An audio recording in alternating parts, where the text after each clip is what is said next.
나의 손을 잡아줄 누군가가 필요해. 나는 지금 두려워. 길이 끊어진 듯해. 그냥 다 놔버릴까. 한없이만 무너져. 한 번 더요. 나를 지금 잡아줘. 내 힘으로는 안 돼. 나의 손을 잡아줄 누군가가 필요해. 나는 지금 두려워. 길이 끊어진 듯해. 그냥 다 놔버릴까. 한없이만 무너져. 그렇기 때문에 나는 널 사랑한다. 그렇기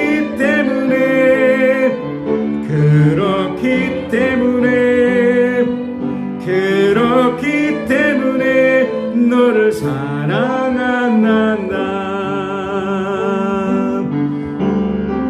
나를 지금 잡아줘. 내 힘으로는 안 돼. 나의 손을 잡아줄 누군가가 필요해. 나는 지금 두려워. 길이 끊어진 듯해. 그냥 다 놔버릴까. 한없이만 무너져. 그렇기 때문에 나는 널 사랑한다. 그렇기 때문에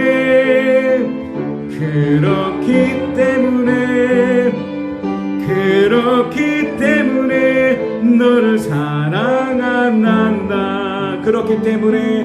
그렇기 때문에 나는 널 사랑한다.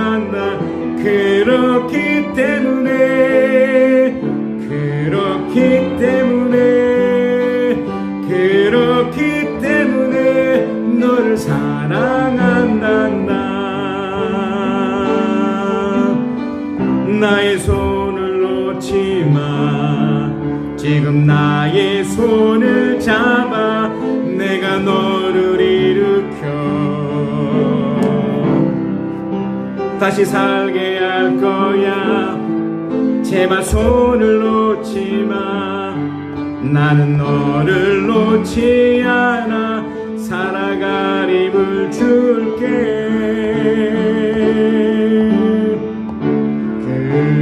그렇기 때문에 나는 널 사랑한다. 그렇기 때문에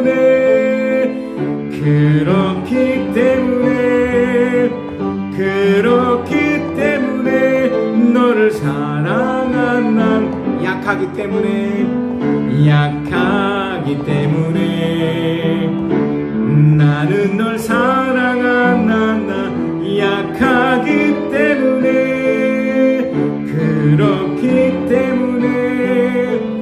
약하기 때문에 너를 사랑한다. 우리 아무것도 두려워하지 말라. 우리 찬양합니다.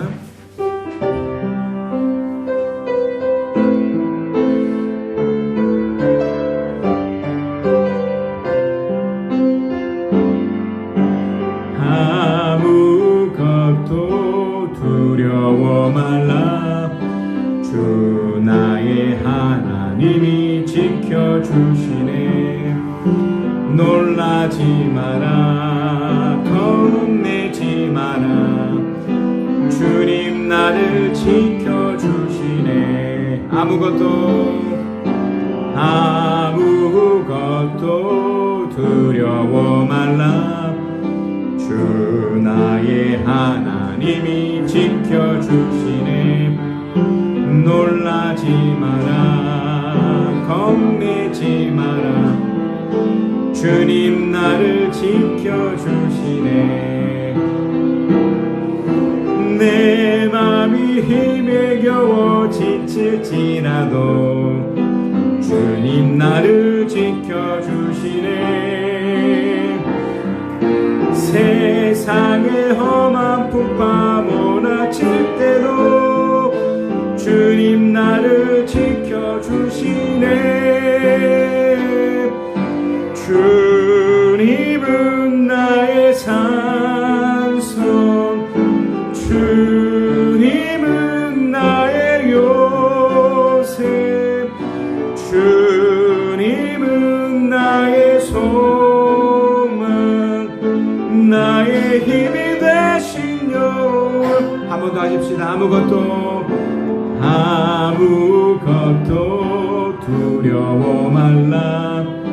주 나의 하나님이 지켜주시네. 놀라지 마라, 겁내지 마라. 주님 나를 지켜주시네. 아무것도 두려워 말라. 주 나의 하나님이 지켜주시네. 놀라지 마라, 겁내지 마라. 주님 나를 지켜주시네. 내 맘이 힘에 겨워 지칠지라도 주님 나를 지켜주시네. 세상의 험한 풍파 몰아칠 때도 주님 나를 지켜주시네. 주님은 나의 산성, 주님은 나의 요새, 주님은 나의 소망, 나의 힘이 되신 여호와. 주님은 나의 산성, 주님은 나의 산성, 주님은 나의 요새, 주님은 나의 소망, 나의 힘이 되신 여호와. 아멘. 우리 하나님이 그렇게 하실 줄 믿습니다. 이 시간 교회 소식을 알려드립니다. 여러분의 주보를 참고하시면 되겠고요. 여러분 그 칼럼 중에 헌신카드 작성법이 있습니다. 여러분 그 칼럼을 쭉 읽으셔서 우리 특히 주일 연합 예배 때 이렇게 오셔서 이렇게 결심하는 시간이 있습니다. 결단하는 시간이 있습니다. 물론 제가 또 기도도 해드리고 여러 가지를 하지만 여러분께서 예배 가운데 하나님 문제를 경험하시고 또 결단하는 그런 시간을 가지면 참 좋겠고요. 여러분 그 칼럼 중에도 기도의 업데이트라는 부분이 있습니다. 쭉 읽어보셔서 기도가 얼마나 중요한지를 또 확인하고 또 축복과 또 하나님을 만나는 시간이 되었으면 좋겠습니다. 참고를 하셔서 인도함을 받으셨으면 좋겠고요.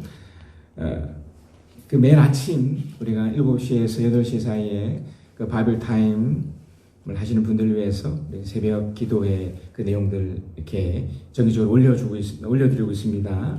그 참고를 하셔서 성경 읽기, 감사 제목 쓰기, 중보 기도를 위한 그런 시간을 가지면 되겠습니다. 특별히 이제 이호 운동을 하시면 되겠습니다. 아침과 저녁 5분간 기도하는 운동입니다. 참여하시면 좋겠고요. 저는 이제 내일 마지막으로 국동방송에서 10분 설교를 합니다. 예, 2번은 못할 것 같습니다.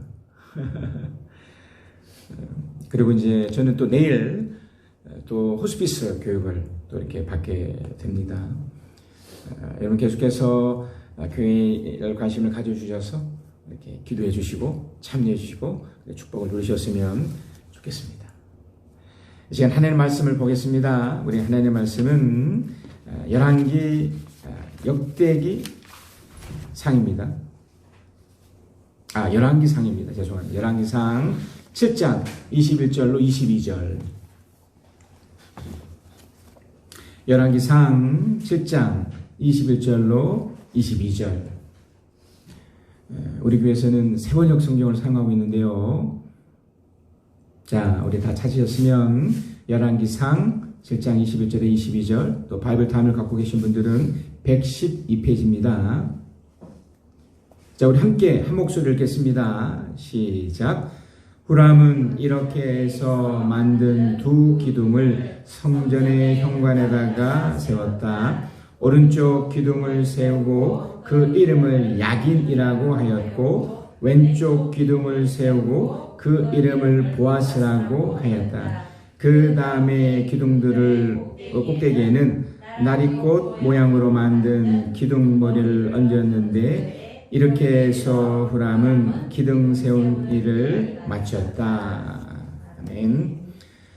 하나님의 사람 솔로몬이 아주 중요한 사역을 합니다. 그가 이제 이스라엘을 총 40년을 이렇게 통치를 하게 되는데, 그 중에서 무려 7년은 성전을 짓는 일을 했고요. 또 13년은 자신의 궁을 짓는 일을 해요. 그러니까 40년 중에 한 20년은 뭔가를 짓는 것을 했지요. 특별히 이제 성전 건축이 특별히 자신의 궁전을 짓는 것보다 이렇게 짧은 이유는 단순합니다. 이전에 그의 아버지였던 다윗이 성전을 이렇게 건축하기 위한 모든 것을 다 만들어 놨기 때문에, 그래서 그가 7년간 이제 성전을 이렇게 짓습니다. 그래서 우리가 먼저 살펴야 될 게 뭐냐면, 왜 성전을 지었는가입니다. 그 당시에 그 솔로몬은 그 당시에 가장 유명한 왕이기도 했고, 가장 강력한 군주였습니다. 물론 그 전에 그 아버지로부터 또 강력한 많은 것을 물려받기도 했지만, 그러니까 이미 우리가 살펴본 것처럼 그가 왕이 될 때까지, 그 젊은 시절 10대 후반, 20대 초반의 왕이 되기까지 굉장한 이렇게 알력이 있었죠. 그 전투가 있었고 혼란이 있었고 그 과정에서 그가 왕이 됐습니다.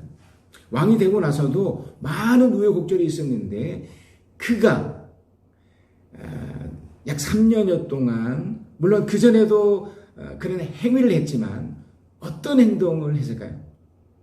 그의 아버지로부터 전수받은, 특별히 하나님의 말씀을 따르는, 특별히 그 당시에 기드온 산당에 올라가서 예배 드리는 행위를 했습니다.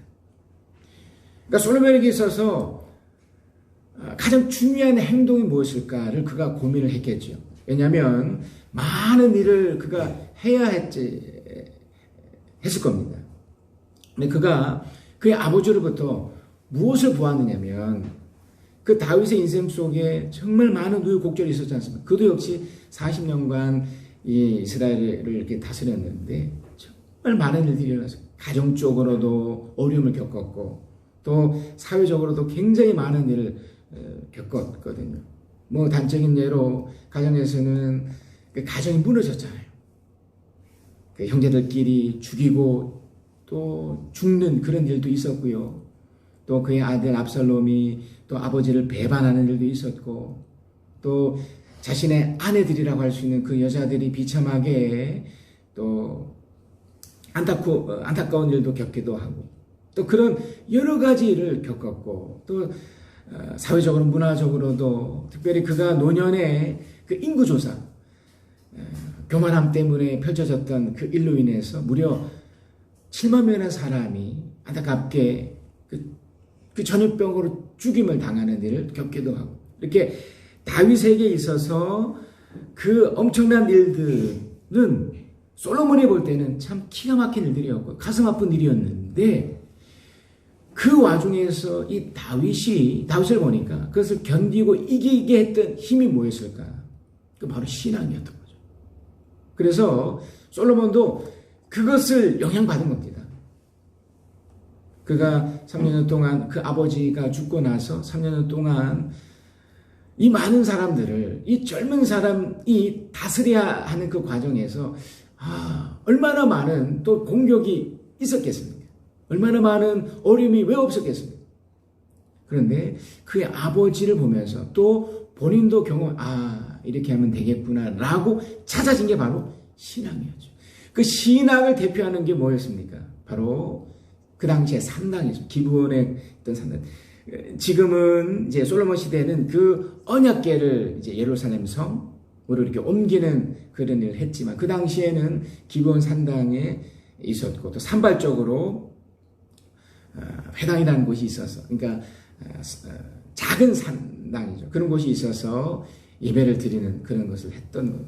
그러니까 솔로몬은 안 거죠. 이 세상을 살면서 가장 중요한 게 무엇일까? 그래서 그는 3년여 동안 매일 또는 뭐 일주일에 한 번씩 성전에 찾아가서 예배 행위를 합니다. 그 당시 제사죠. 1000마리에 가까운 소를 하나님께 바치면서 기도를 했던 거고 하나님의 도우심을 구했던 거고 그 과정에서 하나님이 그 모습을 기쁘게 보셔서 어떻게 하셨나요? 저번 주에도 본 것처럼 하나님이 전무후무한 복을 주시죠. 솔로몬은 꿈에 그걸 요구했습니다. 부귀영화나 다른 어떤 것을 요구한 것이 아니고 하나님 앞에 뭘 요구했죠? 하나님께 지혜를 달라고. 이 사람들을 어떻게 다스리며 다시 말하면 하나님의 뜻이 무엇인지 하나님의 뜻에 의해서 어떻게 펼치면 되는지에 대한 간구를 했던 겁니다. 그런 하나님께 요구를 했는데 그게 하나님 보시기 기쁜 거였죠. 실제로 우리 하나님께서 그 솔로몬에게 네가 장수나 부귀나 아니면 많은 재물을 네가 왕임에도 불구하고 그걸 요구할 수도 있었는데도 그걸 요구하지 않고 나의 뜻을 원했구나. 그래서 하나님께서 지혜를 주셨고 명철을 주셨고 분별력을 주셨고 그래서 하나님의 놀라운 일을 해내는 그 솔로몬이 됐던 거고요. 그 지혜 덕분에 하나님의 겸해서 부귀영화도 누리게 해주셨습니다. 그래서 인류 역사상 가장 많은 부와 권력과 힘을 누렸던 사람이 솔로몬이었습니다. 그가 그것을 누렸던 것은 그것 때문이 아니라 바로 신앙을 그가 소유했고 그 신앙으로 인해서 그 결과물을 이룬 것들도 있게 됐던 거죠. 그래서 그에게 있어서 이 성전 건축은 너무 중요했습니다. 왜냐하면 하나님의 임재를 상징하는 곳이었고 하나님 보실 때 가장 기뻐하는 행위가 바로 이 예배 행위이기 때문에 이 예배라는 게 뭘까요? 그냥 뭐 앉아서 뭐 설교 듣는 것을 여러분 예배라고 생각하는데 그렇지 않습니다. 하나님을 경험하는 겁니다. 오늘 본문에 후림이라는 사람이 나옵니다. 이 후림은 어떤 사람이냐면 그의 아버지가 이게 전통 유대인은 아니었어요. 그리고 일찍 죽게 되고요. 그의 아버지도 역시 이렇게 노술 다루는 장인이었는데 이제 그 영향을 받았고 그 아버지 일찍 죽는 바람에 그 홀 어머니 밑에서 이렇게 자라게 됐습니다. 그러나 그는 그의 아버지로부터 이 노술 다루는 일을 이렇게 훈련을 받고 그랬는지 비록 아버지를 일찍 죽었지만 전문인이 됩니다. 이쪽 분야에.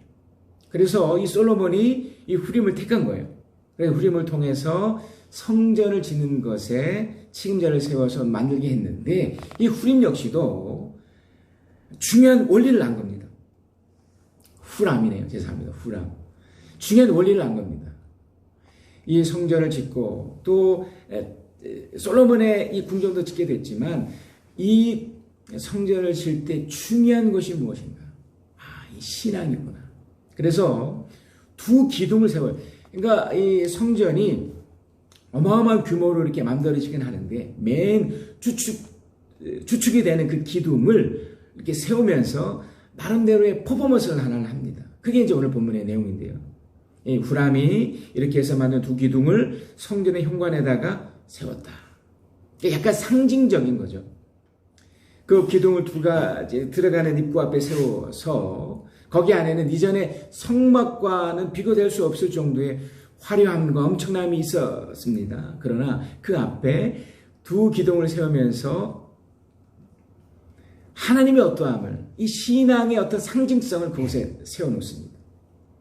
하나 이름은 그 한쪽의 현관에 세우던 오른쪽 기둥의 이름을 야긴이라고 하고요. 또 오른쪽 이름을 보아스라는 이름을 씁니다. 둘 다 하나님에 관련된 이름인데요.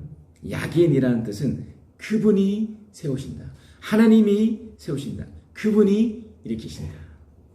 그러니까 후람도 그렇고 이 솔로몬도 그의 아버지 다윗에게 영향을 받았던 것처럼 이 세상에 살아가는 데 있어서 자신이 세워지기 위해서 또 이 하나님이 함께하는 사역 속에 펼쳐지는 이 모든 것이 하나님이 하신다는 겁니다. 우리들의 흥망성쇠 생사복이 하나님의 손에 달려있다고 인정하는 거죠. 여러분 이게 쉬울 것 같습니까? 쉽지 않습니다. 사람은 자기 야망이 있어요. 자기 욕구라는 게 있어요. 그래서 하나님을 인정하기가 정말 쉽지 않습니다. 인정하기 딱 좋을 딱 두 가지 때가 있어요. 하나는 정말 아플 때입니다. 정말 아플 때도 하나님을 찾지 않는다면 이건 대단한 사람이에요. 너무너무 힘들 때 육체적으로죠. 너무 힘들 때 아이고 하나님 도와주세요. 이렇게 되는데 이렇게 하지 않는 사람들이 거의 대부분이죠. 하나님을 믿지 않습니다. 왜냐하면 하나님이 어떤 분이라고요? 세우시는 분이기 때문에. 솔로몬은 또 후람은 그러한 겁니다. 우리 인생 속에서 우리를 세우시고 우리를 펼쳐가게 하실 분은 하나님이십니다. 우리 줄 예배 때도 여름 예배 때도 말씀드렸고 우리가 불렀던 조금 전에 찬양도 그렇지 않습니까? 나를 지금 잡아줘. 내 힘으로는 안 돼. 나의 손을 잡아줄 누군가가 필요해. 넘어졌어요. 어떻게 일어날 겁니까? 누가 손을 잡아서 끌어줘야 일어나고 세워지잖아요. 누가 해줄 겁니까? 하나님은 눈에 보이지 않지만 그렇게 세워주는 분이라고 우리 믿습니다. 솔로몬이 그 성전을 지으면서 그 기둥을 그렇게 한 이유는 이 성전이 이 이스라엘 나라가 이 하나님의 사람들이 하나님에 의해서 세워질 것이기 때문에 하나님에 의해서 펼쳐지기 때문에 그래서 그 사람에게 이 후람에게 이 솔로몬에게 우리에게 하나님의 뜻이 너무 중요한 겁니다. 하나님이 나를 향한 할 뜻이 뭘까요? 하나님이 나를 세우신 그 뜻이 무엇일까요? 여러분 어떻게 이해하고 계십니까? 하나님이 나를 세우신 뜻. 먼저 어떤 착각을 안 하셨으면 좋겠습니다. 물론 우리 스스로를 너무 과대평가하는 것도 좀 이상하긴 하지만 그렇다고 너무 과소평가해서도 안 되는 걸 아시죠? 하나님 우리를 세우십니다. 귀한 당신의 사람으로 당신의 종으로 예수 그리스도를 죽이시면서까지 우리를 사랑하신 이유는 우리를 세우시기 위해서요. 아담의 범죄하기 이전에 그 아름다운 관계를 회복하게 해주셔서 진정한 가치, 진정한 보람, 진정한 행복을 누리기 위해 이게 하나님의 뜻입니다.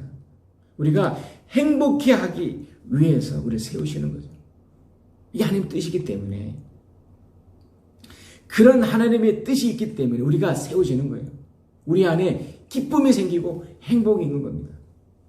현실 속에 어려움이 있고 또 어려움이 있더라도 심지어 죽음이라는 공포 앞에 있다 할지라도 우리가 기뻐할 수 있는 이유는 이 하나님이 눈에 보이지 않지만 함께 하시는 하나님이 우리를 결국 세우시고 회복하시고 끝에는 저 천국까지 인도하시기 때문입니다. 믿지 않는 사람들이야 공상과학에 나오는 영화로만 여기고 착각하겠지만 우리는 이걸 그대로 믿습니다.